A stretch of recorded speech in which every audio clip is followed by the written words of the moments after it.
So, judging from your databases, you are well aware that the average human possesses far greater physical vitality, reaction speeds, stamina, as well as what you labeled an innate ability to cope with stressful situations. Ambassador Yoras agreed, his fingers tapping in an uneven cadence on the sleek surface of the conference table. Yoras was an Aryan, a race of near-human-like creatures whose only real physical difference lay in the fact that Aryans were slightly taller than humans and had light blue skin tones. It was now actually a common misconception among most species to believe that the two peoples were actually one race. In addition, the speaker continued, "From what I gather, your people are becoming increasingly concerned with the decreasing numbers of humans and their shortening lifespans. I see that the war hasn't been kind to many races within the galaxy. At least 3 coalition races have been utterly annihilated, and at least 5 are now critically endangered, one of which happens to be humanity." Yoras sighed deeply. "Yes, I believe that was the 2410 census. The war hasn't been kind to anyone. Everyone has suffered greatly. We've all had to pay the price for survival. The Horde isn't something to be reasoned with. They butchered and ate our diplomats when we tried negotiating. I understand why an outsider would have concerns, especially if he feels a connection to a particular group. You must understand, however, that if we all thought like this, there would be no coalition. It was only through unity that we managed to keep the Horde back for as long as we did. We can't be left fending for ourselves when everyone here remains at risk." Murmurs of agreement echoed this sentiment. From her position within the giant round table of discussion, Jane glanced from her partner representative, and then back to the guest speaker. For this entire set of talks, her youthful mind had contributed no creative boons to the discussion. Likewise, Robert had remained silent the entire time. It had been the humans who had called for this meeting, and strangely, the 2 creatures who everyone saw as human had said nothing. The speaker of humanity today had not been from the short and stocky primates that commonly graced the table with ideas of imagination and optimism, but a titan of a humanoid who had remained seated within an iron throne of his creation. He could vaguely be described as an oversized human, but much about him seemed alien. Perhaps well-groomed, the long strands of silver-white hair hadn't been seen in humans for a long time. Facial hair was something that humans were known to possess, but never in the quantities where a large white beard would touch the chest. A black patch covered the right eye of this human, his solitary eye left to give a cold glare at whoever fell under its gaze. Besides, Yoras continued as the murmurings finally died down, "We're lucky to have the help of the humans.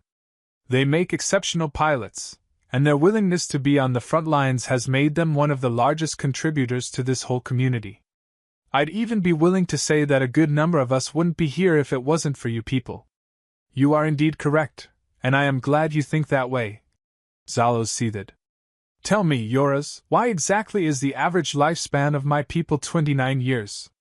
The same year our peoples made first contact, it was reported to be 117 years. Yoras winced. "Well, the constant warfare hasn't helped anyone's case. Surely you must know that." "You will not tell me what I know and what I do not know, for nothing escapes my sight. My 2 contacts here have shown me the way this war has gone. Earth is on the front line as of now, a standing bastion against the Horde. Where I've been, I've seen toddlers holding rifles and children piloting interceptors. The 2 that stand by me? Both of them are tasked with representing Earth, yet neither one of them has seen 2 decades of life. Calm down.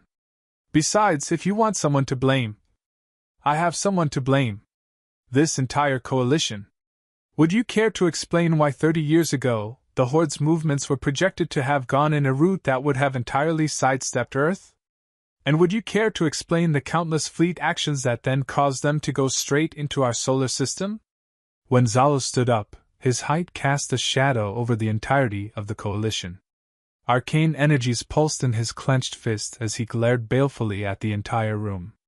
A foolish guard tried to seize the giant, only to be caught by a backhanded swing that left him as red mist. 18 hours ago, I waved my hand and opened a black hole that is 500 light-years in radius, straight within the heart of the Horde's territory. The majority of their forces have been crippled. 97% of their entire population lies within the heart of a singularity. Now then, give me one solitary reason why I should not wave my hand and open another one right within every last one of your worlds. Silence hung in the chamber, heavy and oppressive. It seemed for a moment that Zalos would indeed follow through on his threat, opening another singularity in space. Nothing could have stopped him, save for the gentle tugging at his cloak from the hand of a far more forgiving man. Zalos, please. Robert's voice was soft but firm. We must find another way.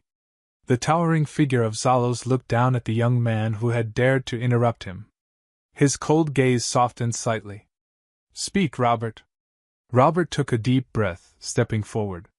The coalition did fail us, yes. But destroying them won't bring back our fallen, and it won't secure a future for the survivors. We need to work together to rebuild, to ensure that such a catastrophe never happens again. We need to be better than our enemies. Zalos' eye bored into Robert, searching for any hint of deceit. Finding none, he let out a slow, measured breath. You speak wisely, young one. But know this, if the coalition fails humanity again, there will be no mercy. Yoras, visibly shaken, cleared his throat. We understand your frustration, Zalos. And we are committed to ensuring that humanity and all other races are protected and respected. This war has taken its toll on all of us, and we must rebuild together. Jane, finally finding her voice, added, We have suffered immense losses, but we have also learned the strength of unity. Let's honor those we've lost by creating a future where such horrors can never happen again. The coalition representatives murmured in agreement. The tension in the room began to ease, replaced by a renewed sense of purpose. Zalos slowly sat back down, his immense presence still dominating the room but no longer threatening. Yoras continued. We propose a new initiative, a combined effort to rebuild and protect our civilizations. This will involve shared resources, joint scientific endeavors, and a unified defense force to guard against any future threats. We must also ensure that all member races are treated with respect and given the support they need to recover and thrive. Robert nodded. This initiative must include stringent measures to prevent any exploitation or neglect. Every member of this coalition deserves a voice and a hand in shaping our collective future. The discussion continued, with each representative offering their input and suggestions. The atmosphere was one of cautious optimism, as the coalition members began to outline a plan for recovery and cooperation. Several hours later, the meeting adjourned. Robert, Jane, and Zalos walked out of the grand hall together. The young representatives were exhausted but hopeful. Do you think they will follow through? Jane asked, her eyes reflecting both hope and skepticism. They must, Zalos replied. For if they do not, the consequences will be dire. But for now, we have given them a chance. Let us hope they do not squander it. Robert nodded, placing a hand on Zalos' arm. Thank you for listening, Zalos.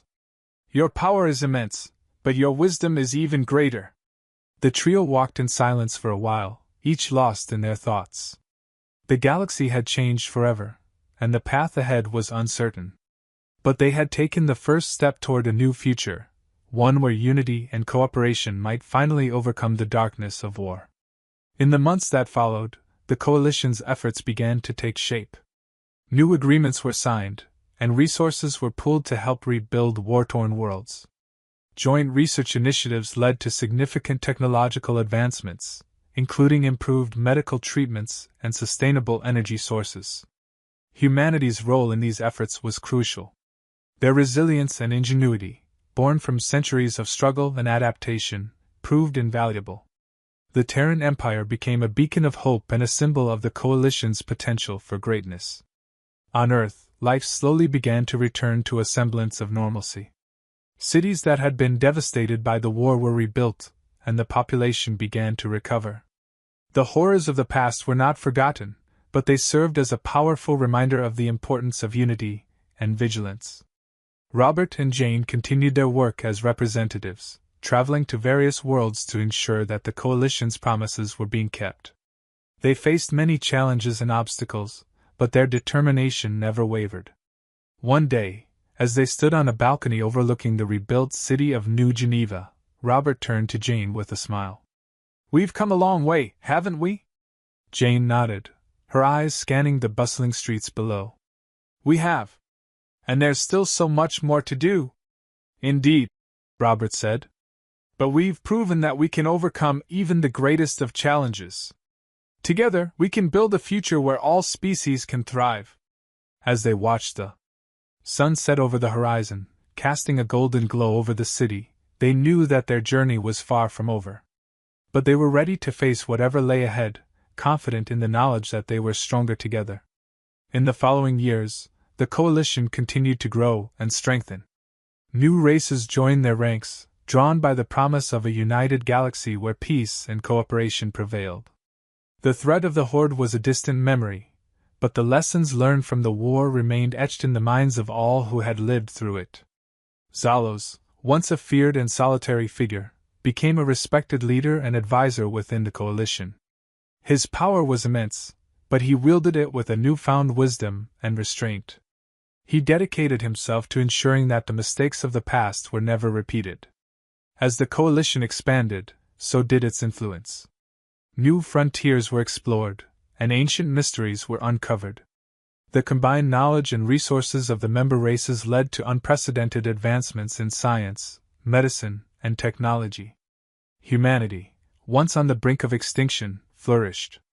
Their culture, shaped by the trials and tribulations of their history, became a source of inspiration for others. The resilience and adaptability that had once been their survival mechanism now fueled their progress and innovation.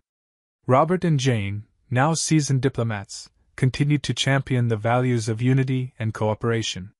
Their efforts were instrumental in forging new alliances and resolving conflicts. They had become symbols of hope and determination, their names known and respected across the galaxy.